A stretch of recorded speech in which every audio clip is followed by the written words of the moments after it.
One of the most useful and time-saving updates you can make to your bike is to install a missing link on your chain. Normally, you would need to use a chain link tool like this one to remove and reattach a link point when you want to remove your chain. But with the missing link, you can easily remove your chain with the long nose pliers or this special master link pliers here. You simply place your pliers over the sides of the missing link and press in. This loosens the link and it comes apart. I do this very often when cleaning my chain or working on my rear derailleur. Now the best part of using a missing link is when it comes to reattaching the chain.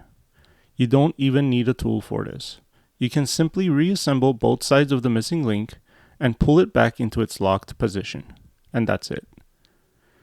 I have an affiliate link to this missing links in the description of my video. And I plan to make more helpful videos in the near future.